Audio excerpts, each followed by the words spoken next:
Betmaker Show. This is the horse racing picks preview for the Ogden Phipps Stakes that runs at Belmont Park on Saturday, June 13th, 2020. And now, live from Las Vegas, the host of the Betmaker Show, Brian Blessing. Hey folks, Brian Blessing in Las Vegas, and we're gearing up for horse racing this weekend. And we're going to focus on Belmont on Saturday, and 1 week from Saturday, the bizarre scenario, the Belmont Stakes, which will be the first leg of the Triple Crown at the shorter distance of 1 1/8 miles. Bizarre stuff all the way around.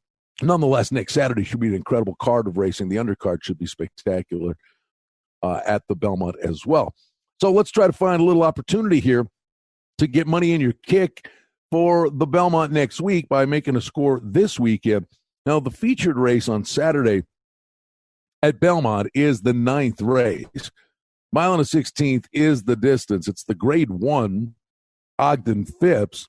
Purse here is $300,000. That's the other thing, and some fans are slowly going to be starting to come back to some of the tracks, but the purse structure has been reduced mightily. Nonetheless, it's still one of the bigger races on the card. And it's a field of 6. And I would say this to you. I think with several coming off the shelf and coming in from other tracks, and the diminished field, which is normally, not what you're looking for, turn the negative into a positive. And I think this is an incredibly evenly matched field. Point of honor is 2-1, the number 2 with Javier Castellano aboard. This one ran third in the Grade 1 Apple Blossom back in mid-April at Oakland Park and has a real solid stalking style and is a deserving 2-1 horse for trainer George Weaver. But I just think with horses coming from all over the place and coming off the shelf, to me, this is such an incredibly even field. I think, and only 6 in the race, I think the betting strategy is to hit the all button here and wrap around the Ogden Phipps, playing pick 3s and pick 4s. On the rail, you have Pink Sands at 6-1, Jose Ortiz, a 2-race winning streak in a Grade 3 and a Grade 2 event at Gulfstream Park. Now, on an annual basis, the Florida runners that come up to New York in the spring, the beginning of summer, historically, they come up north and run like reindeer. Now, this is a, high talent field. So my point would be, I just don't think you could just discount a horse like Pink Sands for Shug McGahee, who, by the way, look at the trainer out of the gate. He's 3 for 6, winning at 50% in a small sample size as Belmont Park has just opened up. So clearly he's got his barn ratcheted up and running well. Pink Sands, 1 for 2 at the distance, coming off 2 career best efforts in December and January. Freshened for this run, works are good. Pink Sands could be a completely different horse. The 3 is She's a Julie. You get the combination of Santana and Asmussen, jockey-trainer combination that's really solid. 8-1's the morning line. Part of this is because they're not New York connections. This one is one that will be competing on or near the lead, 4 for 10 at the distance, and has a race or 2 in here that makes this one competitive. But coming up from Churchill Downs, if Santana was able to get to the front and slow this thing down, I think in with a shot. But the same style of runner at 10-1 is Blamed, the number 4, but the combination's phenomenal. It's Velasquez and Bill Mott. This one won on the front end, in albeit just an optional claiming event at Oakland, but drew off and had plenty left in the tank at the end of that race. I think this is another one that if Velasquez, part of the key to the race here is between the 3 and the 4 out of the gate. Who can get to the front? If they stage a battle, well, clearly the quality horses here run from just off the pace. But the one thing I would say is the 8-5 favorite is Ollie's Candy with those Joel Rosario board for trainer John Sadler. And this one's versatile, but her best running has come on the front end, and the 2 horses to her immediate inside, they love to go to the front too. So I would think Ollie's Candy could be more compromised in this race And, you look for a horse like Golden Award with Junior Velasquez Belmont, another exceptional connection. And, this one also competes pretty close to the front end. But I think Golden Award could sit just off the pace, have first run at the pace setters, maybe a three-pronged battle. Point of Honor is a real danger late. But I'm telling you, with the right trip, Pink Sands on the rail is a big closer, has a real opportunity. The point is, if one of the three in the middle of the field here gets, catches a flyer and somebody bobbles at the break, this one catches a flyer and can slow it down on the front end, every opportunity to keep going. But if there's a battle, it's pace makes the race, and it sets up for the closers. The bottom line is, in this smallish field, the break is going to be critical, but I think any one of the six here can win the race. So what are we going to do? My strategy then is, with this 6-horse field, is to hit the all button here and try to make money in pick threes and pick fours.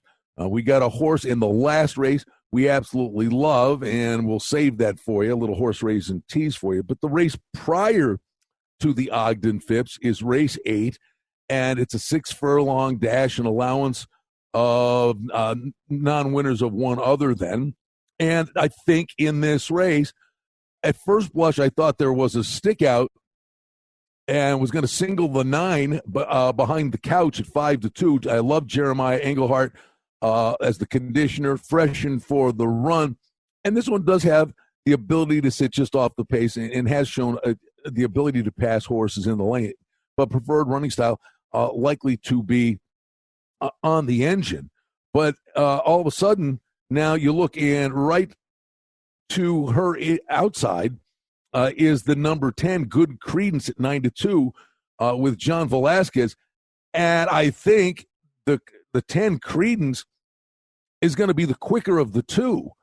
So all of a sudden, I had to turn it into a 2-horse race here. And, this one, Good Credence, is 1 for 2 at the distance, but I think can grab the lead here. And then it will be the patience of Ortiz in the 9.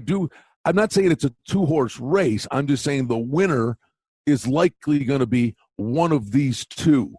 So I'm going to use just the 9 and 11 in the 8th race. Now, you can use the 9 and 11 with our mystery horse in the last race that we'll get to. And the bottom line is, $1 pick 3, that's only a $12 ticket. And, you get the right horse in that middle leg in combination of the horse we like. I think you get a real overlaid price on the pick 3. Now, the home run opportunity, if I'm correct about the horse in the last race, is the pick 4, and that starts in race 7. And this is the wide open race, a mile on the turf with many, many contenders in here. Now, you got to shave it down here so the ticket doesn't cost you an arm and a leg. And I've got it down to 4. I'd like to whittle it down even more. But among the horses, you got to look. Chad Brown, best turf trainer in the world, has 2 first-time starters. One is the number 2 horse, Dovima, 6-1, daughter of Union Rags, and Jose Ortiz gets the call. Then Brown has another first-time starter. By the way, Joe Rosario, I think, sitting on a big day on Saturday at Belmont. Rosario gets the call here on cost-benefit. This one bred in Great Britain. And, the works are really, really solid. But just on those connections alone, and Brown's, first-time starters and turf prowess, you can't chuck either one of them. They could run 1-2. Who can contend and compete against those two? Well, the morning line favorite is actually the 10, Too Sexy, with Velasquez for trainer Chris Clement. And this one's shown the ability to sit off the pace and stage a run. Has a third and missed by a half length in 2 turf races at Belmont.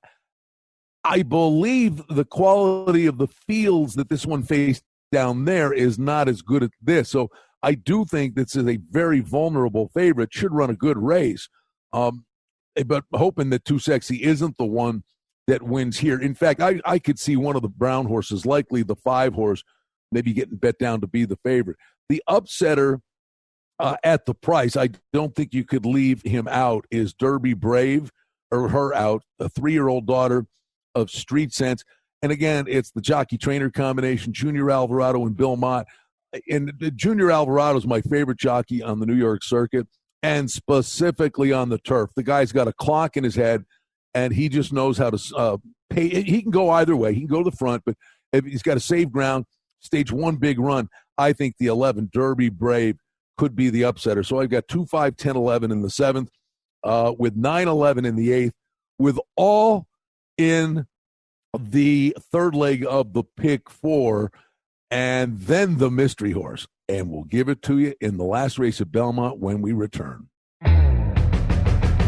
Betmaker, let's make some money tonight. For outstanding information and special offerings and promotions, we invite you and encourage you to sign up for our newsletter today simply by going to the website at betmaker.com. All right, trying to wrap up here, a nice opportunity. In the luxuries, you don't want to be burning money. If you're alive in the pick 4, you don't have to do the pick 3. But again, if you went 4 with 2 with 6, that would be a $24.50 pick 4 ticket. If we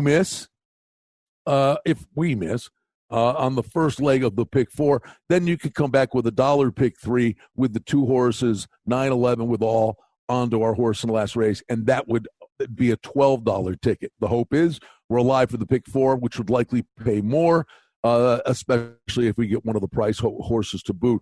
So not an overlandishly expensive ticket, but again, the whole premise of this is looking at the stakes race and on the premise that anybody can win.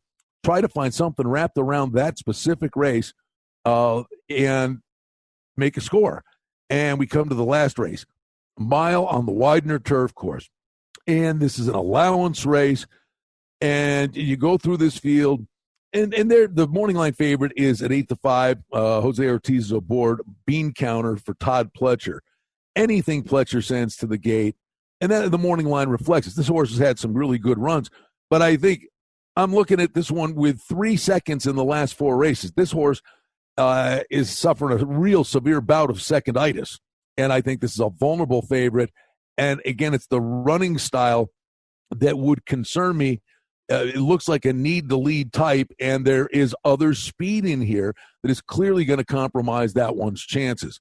Going back, having watched a few races and looking at the replays here, I think the one, it's going to need some progression off the shelf. But it'll be the first race of 2020, last seen November of 2019 at Aqueduct. But 2 races that this one finally figured out. It was the number 6, Corey Scores. 5-1 is the morning line. There's a boatload of stuff going on in here. Why? I really think this is the horse. Freshened for the run, more mature, 4 years old. But this used to be under the care of Chad Brown. And rarely would you see a Chad Brown turf horse in a maiden claiming race. And rarely does Chad Brown, would you say, make mistakes. They thought this one was a sprinter. And finally, after a couple of failed 5 furlongs and a 6 furlong turf event, they go to a longer 7 furlong event, and the horse roars up, earns the diploma with a big rallying move, then goes to a mile and a 16th. And staged a really good run on November 21st. In that race, this one came roaring up the rail. And, boy, when you watch turf races, sometimes it's so frustrating when the jockeys save ground along the rail. Sometimes they have no options, but they save ground to then stage that big run. But so many times when they're along the rail and they have to wait, something on the outside gets the jump on them. That's what happened to this horse at this very condition. Staged a really nice closing kick, but it fell short because she had to wait so long for the open space. I think Corey Scores is the horse that roars up and wins this from off the pace.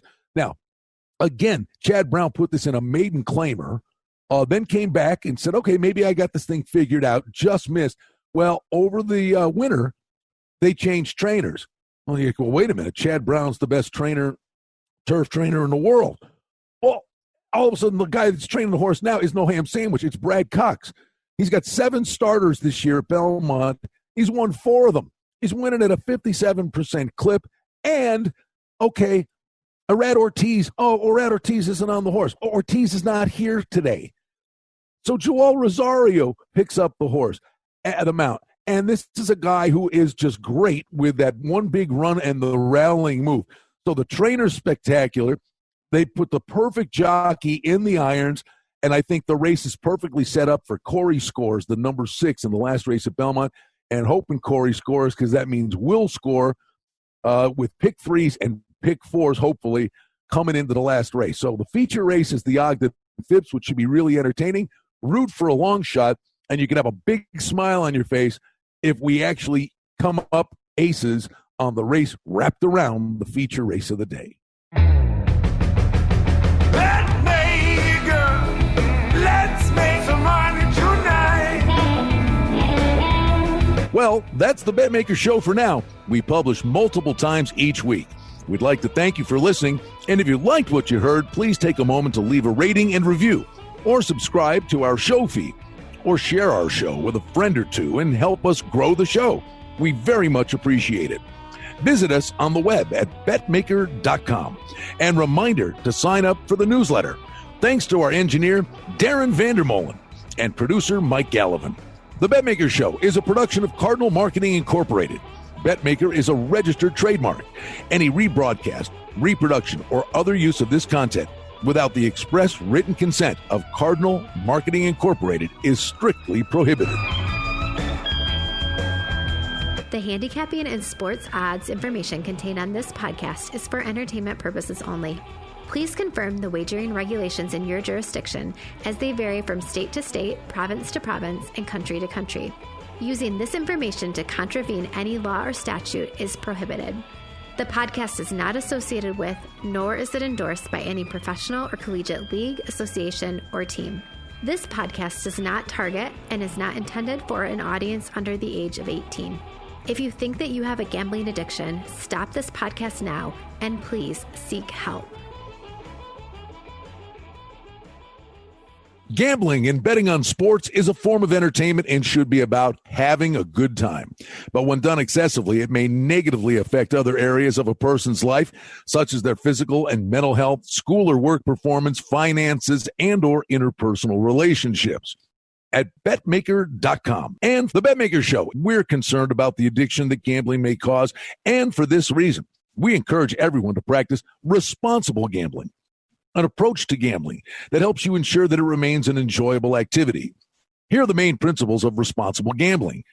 Don't think of gambling as a way to make money. Always gamble with money that you can afford to lose. Set limits and stick to them. Never chase losses. Don't gamble when you're depressed or upset, and create a healthy balance. Always be aware of how much time you spend gambling or thinking about gambling. And do not allow gambling to cause you to miss out on time with family and friends or time spent on other activities you enjoy.